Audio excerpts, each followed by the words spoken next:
안녕하십니까. 하나님의 말씀이 나의 하루에 임재하는 시간 하나임입니다. 오늘 하루도 하나님의 말씀을 통해서 우리의 목마름을 채움받는 귀한 시간 되길 기대합니다. 네, 오늘은 마가복음 16장입니다.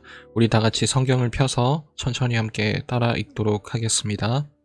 안식일이 지남에 막달라 마리아와 야고보의 어머니 마리아와 또 살로메가 가서 예수께 바르기 위하여 향품을 사다 두었다가 안식 후 첫날 매우 일찍이 해 돋을 때에 그 무덤으로 가며 서로 말하되 누가 우리를 위하여 무덤 문에서 돌을 굴려 주리요 하더니 눈을 들어본즉 벌써 돌이 굴려져 있는데 그 돌이 심히 크더라.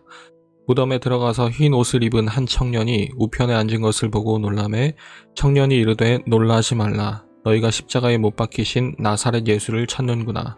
그가 살아나셨고 여기 계시지 아니하니라. 보라 그를 두었던 곳이니라. 가서 그의 제자들과 베드로에게 이르기를 예수께서 너희보다 먼저 갈릴리로 가시나니 전에 너희에게 말씀하신 대로 너희가 거기서 배우리라 하라 하는지라. 여자들이 몹시 놀라 떨며 나와 무덤에서 도망하고 무서워하여 아무에게 아무 말도 하지 못하더라.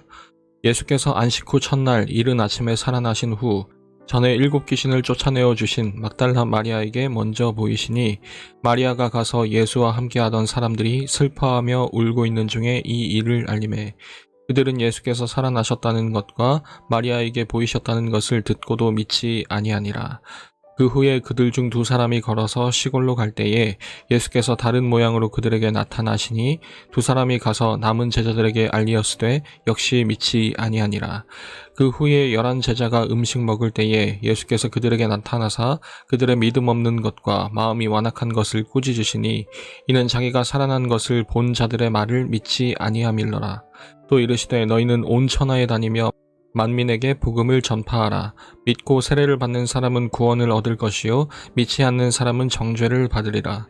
믿는 자들에게는 이런 표적이 따르리니 곧 그들이 내 이름으로 귀신을 쫓아내며 새 방언을 말하며 뱀을 집어올리며 무슨 독을 마실지라도 해를 받지 아니하며 병든 사람에게 손을 얹은즉 나으리라 하시더라.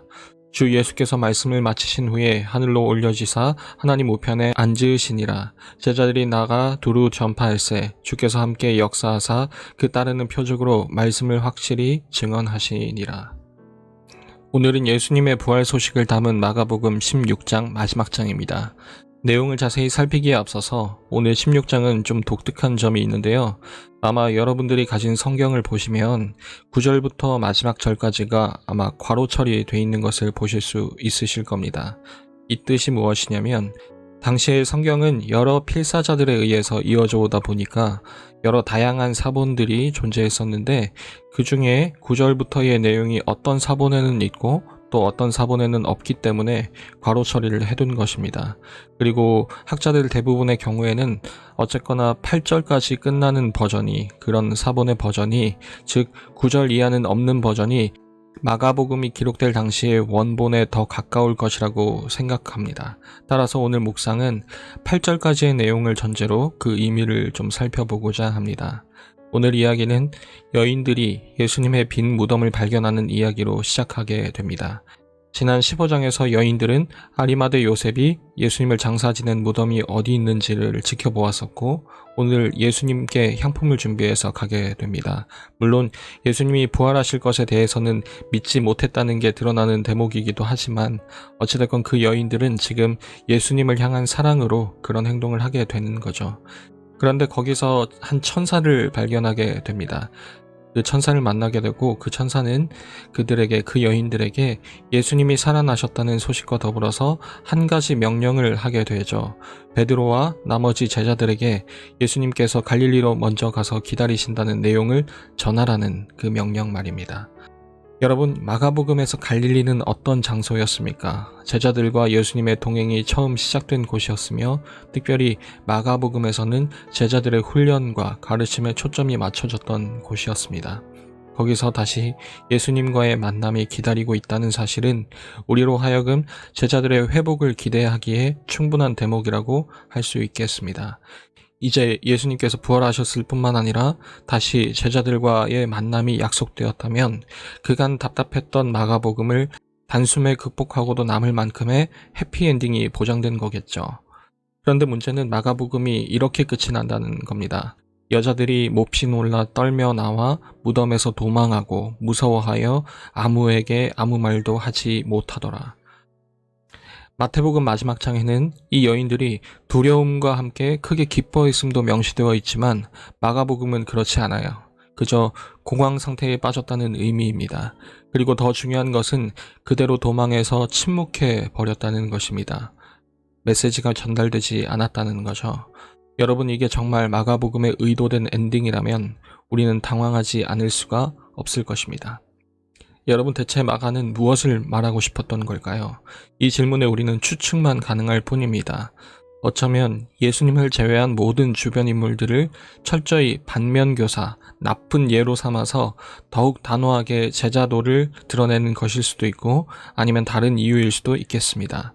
그러나 분명한 것 하나는 수십 년 뒤에 이 마가복음을 읽게 되는 독자들에게는 지금 침묵해버린 이 이야기들이, 이 메시지들이 이미 전달되어 있는 상태라는 것입니다. 예수님의 빈 무덤 이야기도 그렇고 제자들이 예수님을 결국 만나서 회복되었다는 그런 사실도 말입니다. 마가복음에는 나타나 있진 않지만 여인들은 어찌됐건 그 메시지를 전달하게 되었을 것이고 제자들은 어찌됐건 예수님을 만나서 회복되었을 것입니다. 그리고 그 이후에 이 마가복음이 전달되기까지 제자들은 예수 그리스도의 복음을 전파했을 것입니다. 비록 마가복음은 모든 과정이 생략된 채로 남겨져 있지만 오히려 생략된 덕분에 우리는 더욱 분명하고 선명하게 볼 수 있음을 인정해야 할 것입니다. 놀람과 두려움이라는 현실에서도 결국 복음은 전달되었습니다. 불가능한 상황처럼 보이는 곳에서도 하나님은 일하셨고 복음이 전달되었습니다. 그리고 이 모든 일의 증인은 바로 이 마가복음을 읽고 있는 그 사람들이 바로 그 증인이 될 것입니다. 겁먹은 여인들을 통해서 그리고 다 떠나버린 제자들을 통해서도 복음이 전달되었다면 오늘도 여전히 우리 주님께서는 연약한 우리들을 통해서 하나님의 나라가 가까이 왔다는 그 복음의 메시지를 선포케 하실 것입니다. 두려움은 분명 현실이지만 그 현실을 딛고서, 아니 그 현실을 통해서 하나님은 우리를 통해 일하실 것입니다. 감춰져 있지만 분명히 감지해낼 수 있는 것, 그것은 바로 하나님의 일하심이라는 것입니다. 그런 하나님의 일하심이 우리의 삶에서도 분명히 깨달아질 수 있기를 바랍니다. 여러분, 이것으로 마가복음 묵상은 마치고자 합니다. 하나님의 아들로서 하신 하나님의 일, 그 일을 오늘도 여전히 우리에게 베푸시는 그 예수 그리스도를 묵상해 나아갔으면 좋겠습니다. 내일부터는 누가복음으로 찾아뵙도록 하겠습니다. 익숙한 이야기들 가운데에서 누가는 무엇을 더욱 강조하려는지 살피면서 또 은혜를 누릴 수 있는 시간들이 되기를 기대합니다. 매일 저녁 9시 하나님의 말씀이 나의 하루에 임재하는 시간, 오늘은 이것으로 마치도록 하겠습니다. 모두들 평안한 밤 되시기 바랍니다.